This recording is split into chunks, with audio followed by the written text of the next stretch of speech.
Okay, selamat pagi semua. Hari ni saya buat video unboxing barang baru sampai. Okay, barang baru sampai. Flowjack 2 ton, 2 ton punya flowjack lah untuk simpanan kereta. So berat dia lebih kurang dalam 6 ataupun 7 kilo lah lebih kurang. So kita unboxing dulu. Sebenarnya dah buat video unboxing sebelum ni, tapi disebabkan recording video ni bermasalah, so kita buat unboxing dalam keadaan yang dah buka lah dia punya plastik. So sebelum tu saya nak tunjuk kelemahan seller lah. Kita tengok barang ni, box ni pecah tau, dia banyak pecah-pecah. Dia pecah patang sini, patang belakang sini.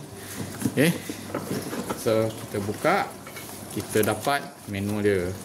Okay, kita dapat batang besi, dan yang paling utama kita dapat dia punya projek tu lah.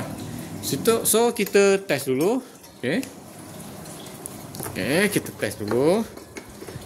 Kita pastikan okay, dia punya yang ni, skru ni diketatkan lah. Okay, so kita try jack. Okay, ni dalam keadaan cantik lah, tak ada masalah. So kita jack sampai habis. Kita tengok dulu setakat mana dia boleh pergi. Okay, dah maksimum. So dalam keadaan yang sangat kukuh. So kita turun balik, kita longgarkan skru.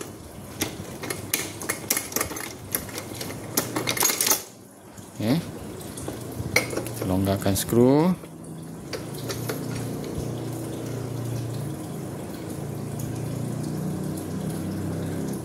Okay, dah habis dah. Kita ketatkan balik. So macam ni lah rupa dia. Sekejap, kita longgarkan balik, kita bagi habis. Okay, dah settle yang ni. So harga untuk jack, flow jack 2 ton ni, brand apa nama brandnya? Dia tak tulis pula nama.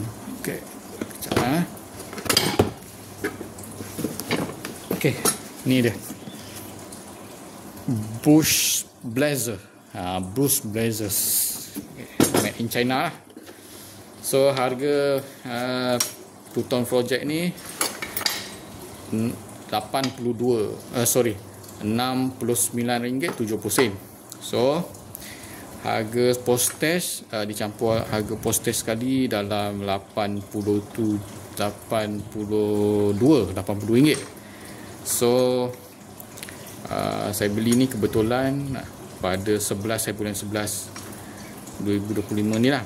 So Shopee dia bagi promosi 11.11. So dia free postage, dia jadi RM62.70. Sorry, RM69.70. Harga yang saya kena bayar lah. So agak berbaloi. Cumanya seller, harap seller berhati-hati lah next time. Tengok, nampak pecah kat belah ni. Ni ada pecah. So itulah kecoyan seller Shopee ni lah. So saya rasa itu saja video untuk kali ini. Thank you for watching. See you in the next video. Bye.